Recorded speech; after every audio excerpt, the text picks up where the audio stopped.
sebenarnya yang kita ingin masalahkan adalah apakah ada saksi yang melihat, mendengar, merasakan peristiwa itu. Ya. Lalu adakah ahli yang bisa menerangkan sudah terjadi perubahan-perubahan? Perkara itu benar dan tidak itu soal lain. Iya, seperti tadi kata hakim kan, gitu ya. Ini yang kemudian tadi nggak dapat Pak Ugro. Jadi nggak ada tadi itu. Coba kita baca Pak Ugro ya. Pasal 32 ayat 1 itu. Sekalian nanti kita akan tanya. Iya. Pasal 32 ayat 1 itu bunyinya sebagai berikut. Undang-Undang ITE 11 2008. Setiap orang dengan sengaja dan tanpa hak atau melawan hukum dengan cara apapun mengubah, menambah, mengurangi, melakukan transmisi, merusak, menghilangkan, memindahkan, menyembunyikan suatu informasi elektronik dan atau dokumen elektronik milik orang lain atau milik publik. Jadi itu perbuatan yang bisa dikenakan ancamannya 8 tahun penjara. Nah pertanyaannya adalah yang mengemuka adalah dokumen apa? Pertama syarat dokumennya dokumen apa untuk masuknya pasal ini? Maka semua ahli mengatakan haruslah dokumen elektronik, bukan dokumen fisik atau dokumen analog. Jadi yang dipermasalahkan kalau mau menggunakan pasal ini haruslah dokumen elektronik dan sepakat semua. Yang kedua adalah harus ada sebuah kegiatan yang tadi dilakukan, yaitu mengubah, menambah, mengurangi, melakukan transmisi, kemudian merusak, menghilangkan, memindahkan, menyembunyikan suatu informasi elektronik dan atau dokumen elektronik milik orang lain atau milik publik.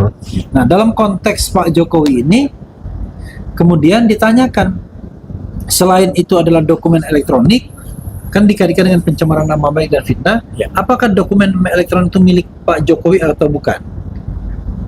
Dari laporan polisi, ya dia mengatakan yang dituduhkan milik saya.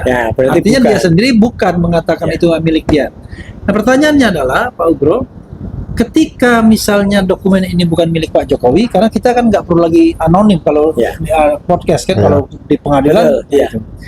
Kalau dokumen itu bukan milik Pak Jokowi, lalu dokumen itu tidak berpindah, tidak rusak, tidak ditransmisikan, tidak ditambahin, tidak dikurangi, bisa diakses sehingga sekarang bahkan ditunjukkan ke depan pengadilan, kira-kira terpenuhi nggak syarat minimal 2 alat bukti terhadap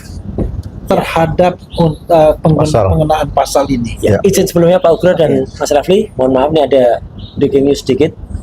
Tanpa mengurangi rasa hormat juga kepada para penonton, kita baru saja info 10 menit lagi pasokan batu bara habis, jadi listriknya mati.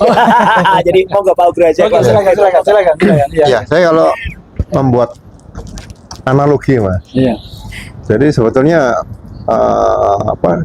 dokumen elektronik, ya kan, yang dikatakan di unsur-unsur tadi dalam pasal 32 ayat 1 itu kita analogikan dengan pencurian yang konvensional aja.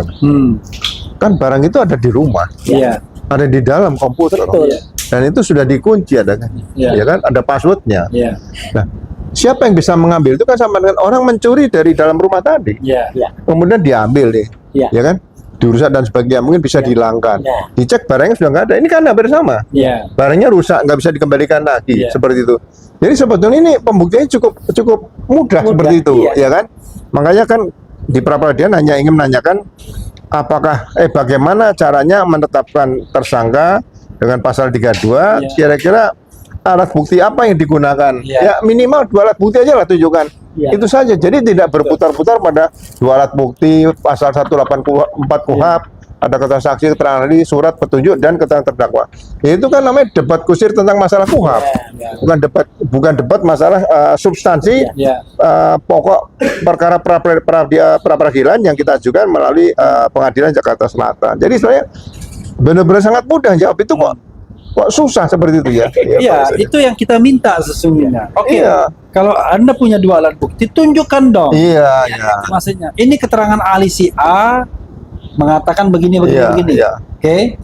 keterangan saksi si B mengatakan begini-begini, Iya, iya. dan kami menganggap cukup kualifikasi untuk menersangkakan Anda, kan kayak Iya, gitu aja kan. iya. Dan- Soal benar dan salah itu soal Iya. lain. Nah, Dan- ini yang kita tidak dapatkan selama proses persidangan itu. Dan tidak mengganggu pokok perkara. Iya. Kita hanya ingin menanyakan lebih dalam. Kira-kira apa? Kalau udah penjelasannya bagus ya udah kita ikuti aja karena masalah kan. Nah, ini masalahnya kita tidak mendapatkan penjelasan, malah kita Iya. mendapatkan kuliah soal kitab undang-undang hukum acara pidana. Iya. Kalau itu kan normatif semua kan, Iya. gitu. Padahal syarat utama bahwa dokumen itu rusak atau hilang itu Iya. tidak terjadi. Ya. Padahal kalau kita mau konsekuen nih, sebetulnya yang melakukan Siapa? Itu dugaan penguploadnya. pasal 32 ayat 1 ini orangnya sudah dikeluarkan dari situ. Betul. Itulah. Iya. Tapi ya kita ikuti. Kalau mereka seperti itu ya kita serahkan pada Iya. hakim. Saya yakin hakim tunggal ini Pak Ketut ini orangnya Insya Allah. lebih jernih, Ya. ya bisa membaca apa yang sebetulnya yang diajukan oleh pemohon pra peradilan seperti Ya. ini. Ya, kami kan kadang-kadang pengen sekali menjelaskan, menerang-terangkan. Tapi ya saya juga yakin hakim tunggal ini sudah paham maksudnya. Ya. Nah, Ya. tinggal tergantung hati nurani dan keberanian Ya. untuk kemudian mengatakan bahwa pasal 32 ayat 1 ini tidak sah untuk digunakan sebagai dasar penersangkaan karena tidak ditemukan dua bukti permulaan yang cukup. Kan itu kan sebenarnya Iya, yang iya. ingin kami katakan. Betul.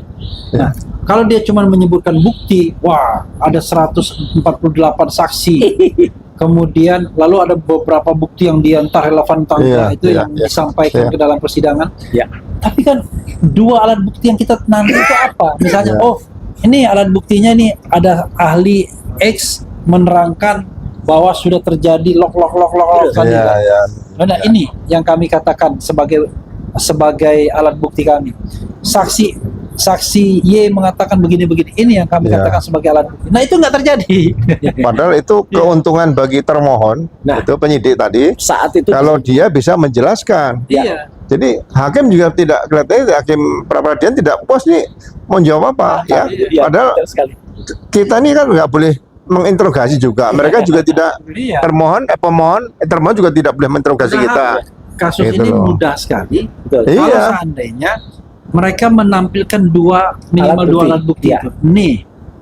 Oh, kita kan nggak bisa lagi mengatakan, wah, tapi kan belum tentu apa yang dikatakan dilakukan Mas Roy itu benar atau salah. Itu pokok Iya. perkara.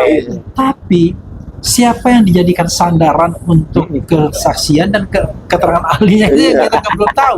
Dan kita Sementara yang dihadirkan ahli yang tidak dipanggil. Iya. Dan Iya. tidak juga menerangkan pasal 132. Dan mohon maaf, Ya. tidak mengerti peristiwanya, tidak mengerti ilmunya. Iya. Iya, dia cuma mengatakan bahwa menurut Anda sudah terpenuhi dua alat bukti. Ya. Dia malah membawa hal yang formal. Kalau berkas dinyatakan lengkap, gitu, pasti menurut ini kan koordinasi horizontal.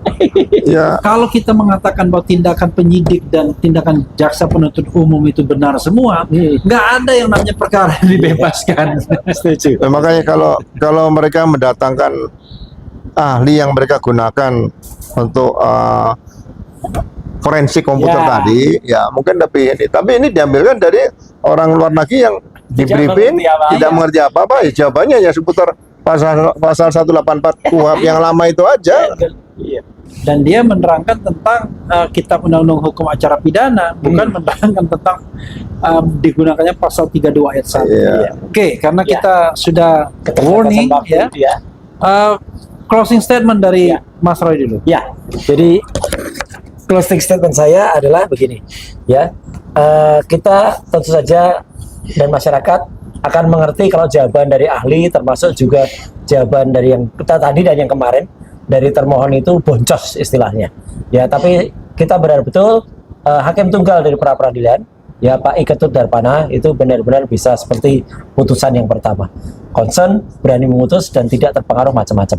Ya itu aja. Karena dengan demikian pra peradilan yang kita gugat ini atau kita mohonkan ini itu bisa bermanfaat bukan hanya bagi kita, bukan bagi saya, tapi juga bagi masyarakat. Contohnya kemarin itu akan membuktikan bahwa Polri makin presisi, Polri makin teliti, tidak boleh ada penangkapan, penahanan dan juga penggeledahan yang tidak proper. Saya kira itu. Ya. Silakan Pak Ugro. Ya, terima kasih. Jadi berkaitan dengan pasal 32 ayat 1 ini sebetulnya suatu pembelajaran edukasi yang bagus pada masyarakat, ya kan?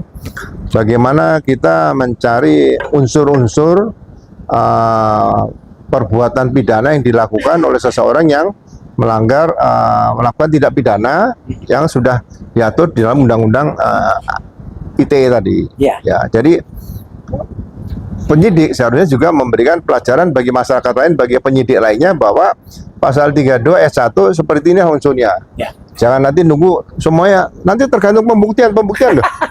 Kita nggak menunggu ke situ, nanti kan belum tentu yang terdakwa nanti salah seperti Persis. itu. Ilmu biasa itu, ini ilmu yang agak sedikit waras gitu loh, menjelaskan itu kok nggak ada. Itu saja, Mas. Ya. Iya, jangan sampai kemudian kelakuan penyidik adalah udahlah tersangkakan dulu, Nah, soal terbukti atau nanti urusan belakang. Kan Iya. gitu. Tangkap dulu soal nanti terbukti atau enggak urusan belakang. Itu Nah, gitu. ilmunya ada dulu, Mas, itu. Apa? Pokoknya gitu. Pokoknya. Ya. ya. Jadi Oke. karena ini adalah pasal yang 8 tahun ancaman hukumannya, ya berat. tentu tidak boleh sembarangan. Yes. Ya. Jadi harus ada kehati-hatian untuk mengenali peristiwanya. Nah, kita kembali pada peristiwa. Apakah ini sebuah peristiwa pidana atau bukan? Jangan-jangan Ya. peristiwa pidana pun tidak. Gitu. Iya. Gitu. Ketika Mas Roy misalnya melakukan Analisis dengan Ya. error level analysis Iya. di media televisi, ya, di acara rakyat bersuara atau Itu kena. di YouTube misalnya. Dan bukan saya yang Iya, posting loh ya. Pertanyaannya adalah apakah ini peristiwa pidana atau Ya. enggak? Nah, itu yang jadi masalah. Jadi jangan-jangan untuk syarat awal aja apakah ini peristiwa nggak masuk, apalagi sampai kemudian terpenuhinya minimal 2 alat bukti. Ya, begitu.